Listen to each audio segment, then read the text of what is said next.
G'day from Perth, Western Australia.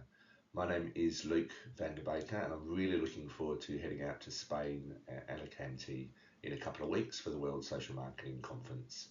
Today I'm going to be speaking about a project we ran in partnership with World Vision Australia and Zambia to encourage Farmer Managed Natural Regeneration uptake.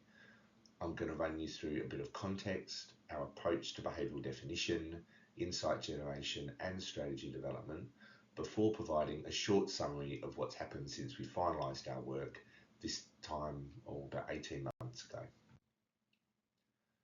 I established the BCC in 2012, just prior to winding up work at the National Social Marketing Centre in the UK and returning home here to Perth. The BCC is a relatively small team, but we've got a large network of subject matter experts, that's academics and practitioners, who are wholly focused on shifting the dial across health, social and environmental contexts. We adopt a multidisciplinary approach to behaviour change, but as a card-carrying social marketer, I'm pretty passionate about educating and building capacity of clients and partners in the finer points of social marketing practice. So the BCC was engaged to establish an evidence base to inform and design a 10-year National Social Marketing and Behaviour Change Communication Strategy to support the scale-up of FMNR in Zambia. World Vision were keen to ensure a social marketing lens was applied to the program, albeit the primary focus was to catalyse widespread community adoption and spread of FMNR by leveraging social networks and communication channels. The gentleman pictured here is Tony Ronaldo, who is the founding father of FMNR. In 1983, he realised that hundreds of shrubs that he'd seen on the side of the road were actually the top of crop trees. Most of the trees had been cleared to make way for fields. Farmer Managed Natural Regeneration is a land restoration technique whereby farmers and landowners are encouraged to identify and regrow these trees. World Vision has a relatively ambitious target of restoring 1 billion hectares globally. In Zambia, there are 5.2 million hectares of degraded land, and World Vision Australia has a restoration target of 1.04 million hectares. The scale-up is also taking place in Uganda, Ethiopia, and Kenya. While the BCC team only worked in Zambia, we did provide training to World Vision program teams in the other countries as part of this program delivery. So I've decided to reference UNICEF's Communication for Development, or C4D, strategic framework, which is based on ecological systems theory. So that is, human behaviour should be viewed and understood in the social and cultural context within which behavioural decisions and choices are made. Social marketing approaches seek to address all levels of influence, from individual factors to the policy and enabling environment within which people live their lives. So our approach to developing an SMBC strategy was to map potential audiences and influencers against this C4D framework and establish priority audiences to social marketing intervention levers. We also sought to build the capacity of local teams to implement the findings. I based the BCC's planning process on the NSMC's total planning process, which I think is excellent and which I had used a great deal while working at the centre. So our project touched on various elements of this planning process, namely behavioural redefinition, insight generation and design of the strategy. Monitoring and evaluation is of course ongoing and being done currently by World Vision, and I'll also touch on deployment, albeit that's also being undertaken by the World Vision implementation teams. So the research was conducted by the BCC between September 27 and 10th of November 2023. The purpose was to understand behavioural influences that both facilitate and block FMNR adoption in Zambia. The research was then used to develop audience segment profiles that aligned with behavioural determinants that identify insights that align with behavioural adoption goals. The strategy itself outlines evidence-based recommendations for communication interventions, channels and key message territories to encourage FMNR adoption among priority audiences. So getting clarity around the behaviour we want to influence is a critical part of any social marketing program. So FMNR is not in and of itself a behaviour. It's a series of behaviours, each with their own barriers and enablers and associated behavioural chains. Furthermore, as you can see on this slide, World Vision's description of the sub-behaviours required to implement FMNR aren't always consistent. We realised we needed to really interrogate and establish clear and consistent program and behavioural goals, and used our formative research to inform that process. Okay, so this is where we landed. Note that we use the term native tree preservation in the program goal and not farmer managed natural regeneration. This was very much audience informed because the farmers understood what it meant to preserve native trees, and use of term FMNR was an unnecessary barrier.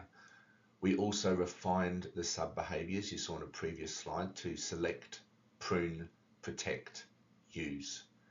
Grow was not deemed to be a behaviour, as the trees will grow if the other sub-behaviours are practiced effectively. So it is a result of those behaviours. Find was also removed because farmers told us they had no issue finding trees to regrow. The challenge was around selecting which trees to focus on. All right, so for now, in terms of discussion, we're going to look at how we generated insight to inform strategy development. So for this project, we flew to Zambia and conducted 8 focus group discussions. We had 10 participants per group with farmers and land managers over a 2-week period. That was in September to November 2023. Group discussions were conducted in person in one of 7 farming locations in Zambia, each lasting between 90 and 120 minutes. A total of 77 farmers participated in the research, and they were recruited by our local recruitment partner, Ayrton Blue. Participants were selected based on 3 main stratification criteria: location, gender, that being an even mix of male and female, and familiarity with FMNR, referred to as user and non-user. Locations were selected by the World Vision Zambia National Office based on the FMNR implementation activity across the country. In addition, 3 stakeholder in-depth interviews were conducted across, that was a non-profit agribusiness, representative of government from the Department of Agriculture, and a traditional leader chief out of the Pemba district. Focus groups were held in remote village facilities such as school classrooms, village sheds, and community meeting places. I also held a session in what I later referred to as the Bat Shack. I don't have a picture, but suffice to say it had quite the aroma, and Donna, my partner on delivery of this project, said, "Luke, I've been very resilient, but this is a step too far." Key influences over farmer attitudes and behaviours were self-efficacy and response efficacy, norms, social licence and trust, and of course, the cost-benefit exchange. So moving to our framework, most of the influences on behaviour were System 2. So I won't discuss all 8 spheres of influence here. I'm just going to flag key insights as they relate to self and response efficacy, norms, social licence and trust, and the cost-benefit exchange. And if you want to know more about this framework, then we're running a workshop on the Wednesday morning of the conference in Alicante, so please do consider coming along to that. So in terms of self-efficacy, farmers believe that they can acquire knowledge needed to find and properly prune identified trees. However, they did not believe they could adequately protect them. It's also difficult to patrol or secure trees when people live further away. Concerns about theft from other villagers or people they don't know who come to steal branches or remove trees for firewood or to make charcoal were also very prevalent. there was also a concern that the chief might reclaim grown trees, or worse, their land, once trees matured and became more valuable. There is a lack of strong penalties and lack of enforcement of penalties. And there were also concerns that animals would destroy the trees through grazing as they moved through the area. In terms of response efficacy, the concern amongst farmers was that they'd invest all their time and effort in growing the tree, only to have some external actor undo their efforts. Because they didn't think they could adequately protect the tree, they didn't think they'd realise the reward, i.e. response efficacy. We recognise that some of the cultural and social norms around the way trees are viewed needed to change. Community members tended to see trees as a shared asset, not anyone's individual property. You can't steal something, of course, if it's seen as a community asset. We also noticed when we were driving around that people left their wares unattended on the roadside with no fear of theft, because there is an understanding that these are somebody else's individual property. Therefore, we thought if we could signal value and that a farmer had put effort into maintaining a tree, we could leverage the relatively high level of respect that people seem to have for other people's individual property. Signing FMNR trees as being different to communal trees to indicate that investment or ownership of the trees resided in the farmer was seen to be a potentially useful strategy. Notable pre-existing beliefs are listed on this slide. Interestingly, notwithstanding an assumption that one barrier might be the amount of time it takes for trees to regrow to a level of decent utility, one in which the farmers are able to make use of the tree, the role of faith and how that shaped attitudes to FMNR cannot be overstated. Farmers would say to us, God is sovereign, farmers can wait. So while there were plenty of barriers, the time taken for trees to regrow wasn't actually seen as a major issue by farmers themselves. And of course, attitudes toward God had a major implication for our messaging strategy. Social license and trust are critical to our understanding of influence and help to identify the most appropriate messengers and who we needed to work with on things like controls and creating enabling environments for FMNR to take place. Unsurprisingly, the local chief and the headman were the most important, with pastors also very influential. The role of other farmers as a trusted informant and potential catalyst for change can't be overstated either.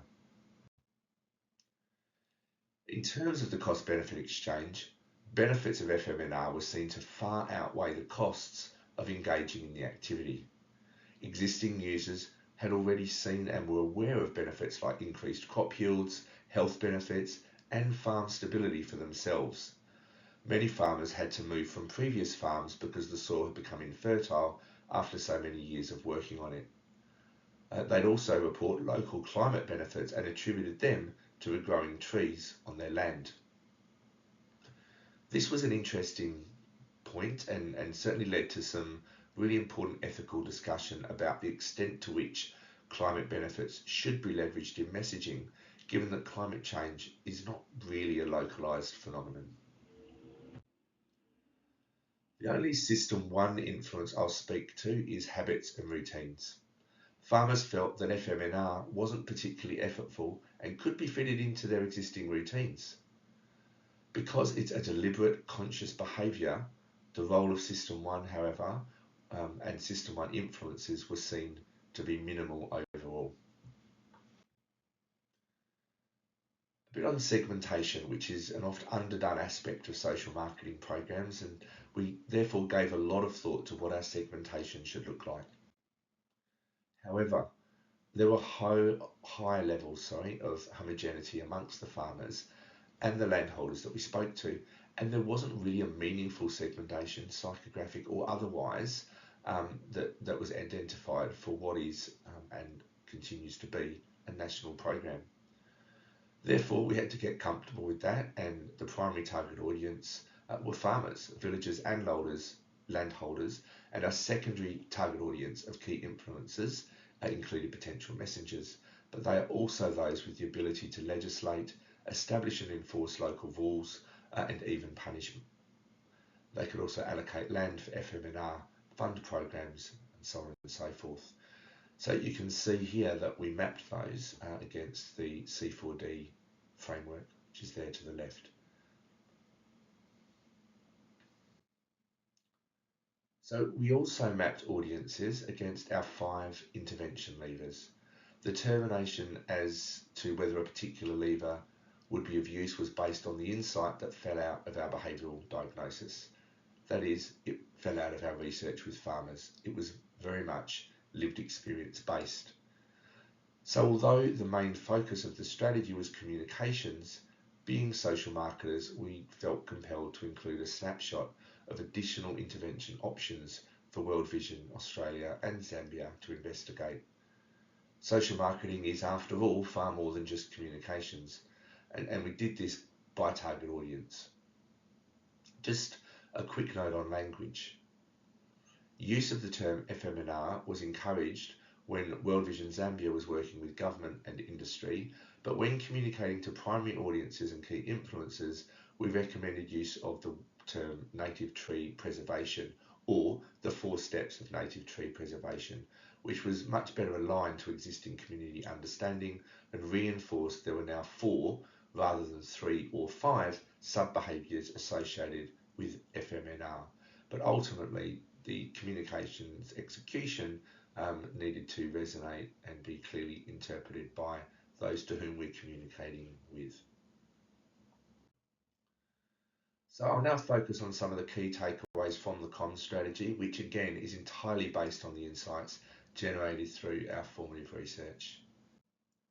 The overarching program goal for Zambia places emphasis on the increased uptake of 4 identified sub-behaviours or steps, namely select, prune, protect, and use. We established a new overarching goal for the strategy, namely an increase in farmers and or communities practicing the 4 steps of native tree preservation on their own and or communal land. Our overarching message was farmers and villages or communities preserving native trees. Based on audience insight, we also suggested that we refer to FMNR as native tree preservation when dealing with primary audiences in keeping with already adopted local language and custom. Given the strong traditional history of storytelling and verbal communication within and between communities, we decided that a core story would be a really useful mechanism for us to anchor all our communications around. Core stories can be retold and adapted to fit local old traditions, and we built a message hierarchy, you'll see on the right, to ensure the core story narrative supported the behavioural goals. The message hierarchy provides the components with which the core story narrative can be developed, irrespective of audience or messaging channel. The core story needs to highlight what the practice of preserving native trees involves and why farmers and communities should do so. It also needs to establish and or reinforce the belief amongst the whole village community of the value and the specialness of FMNR trees versus any other tree.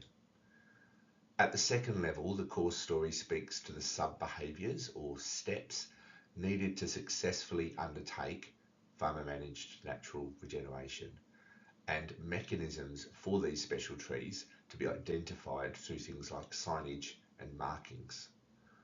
Finally, our core story always concludes with a call to action. The core story and underpinning messaging strategy supports the progression of our primary target audiences from the awareness stage to sustained behaviour change.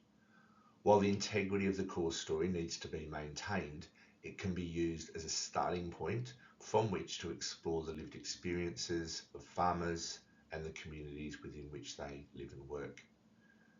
It provides the guardrails within which a narrative about preserving native trees can be told. We encourage its use an adaptive narrative that our primary audiences can build upon by sharing and comparing their own experiences in various contexts and settings in keeping with their own old storytelling traditions. This is important because a key focus of this work was catalytic spread by individuals, that is peer-to-peer communication. So this is an example of how the messaging hierarchy is used, in this case for the select sub-behaviour. Step 1, what, why? So preserving native trees is valuable because they're God's creation. They should be protected. Then step 2, the how steps. My community protects native trees from fire by digging trenches around the stems during the wet season. And then step 3, our call to action. There are lots of ways to protect trees from threats. Listen to this radio show at 6:30 every Wednesday to learn more. We provided World Vision with several examples per sub-behaviour for implementation as part of the SMBC strategy. The strategy was a very practical document that could be picked up and used by the field office to guide program implementation. So since we wrapped up the project, World Vision has been using community radio stations to spread the word about FMNR. 11 media personalities have been trained in inclusive FMNR, as have 7 drama groups. We've also got a video we'll show you soon by Kate Morrison at World Vision Australia, which is one of the community incursions that the local implementation teams have been carrying out. Community radio stations used to create awareness. We've got drama group performances during community mobilisation events. Community champions are also used to generate support within communities, and those champions are trained and supported by World Vision Zambia. The good news is organic spread is occurring. World Vision reports numerous examples of farmers, upon seeing FMNR being undertaken by neighbours, speaking to them about their experiences and then approaching World Vision for support.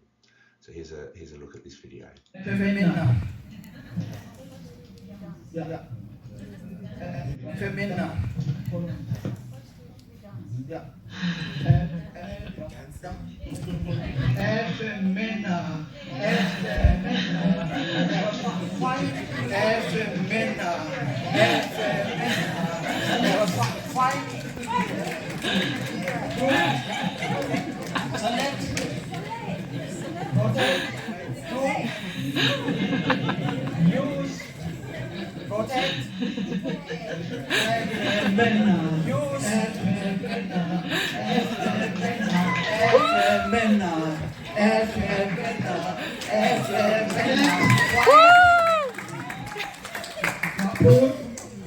Select. Upload. Use. Protect. Use. FMNR. Partnership. FMNR. For well-being of children. FMNR. Partnership. FMNR. Low cost. Simple. Quick. And low cost. Simple.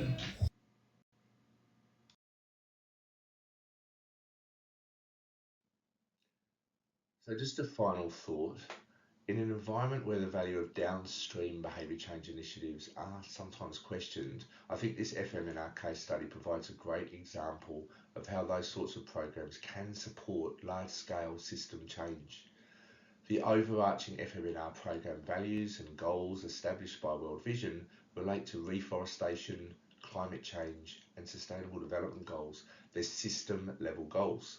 They matter to program funders and implementers, but to achieve them, we need to identify costs and benefits that matter to individuals. And you can see some here: growing fruit, diversity, soil fertility, bringing financial security, bringing the rain. So in our work, we spoke to individual farmers in their local communities to unpack behavioural influence and to establish what would motivate them to adopt FMNR on their own land. By focusing downstream on what really moves and motivates individual farmers, FMNR continues to see catalytic community spread, and the result, the action by these farmers downstream, is leading to reforestation, and in turn the associated upstream climatic and SDG related outcomes sought by World Vision and its funders. Okay, that brings the presentation to a close. I'm very much looking forward to attending the World Social Marketing Conference in Alicante, Spain in just a few weeks now, literally counting down the days. If you are interested in finding out a little bit more about how the Behaviour Change Collaborative uses our framework to both unpack, influence and design behaviour change programs, we are running a workshop, Understanding Behavioural Influence, on the first day, so on the Wednesday morning. So please do consider signing up for that. Otherwise, I hope that I'll see you there. Please do feel free to come up and introduce yourself if you see me moseying around the conference. Finally, if you'd like to find out more about the Behaviour Change Collaborative and the work we do, obviously you can visit our website. You can find us on various social media channels, and we do also have an e-news which doesn't come out too often, I assure you, so do feel free to jump on the website and sign up to that as well. So for now, thank you very much, and I hope to see you in Alicante in just a few weeks' time. Take care.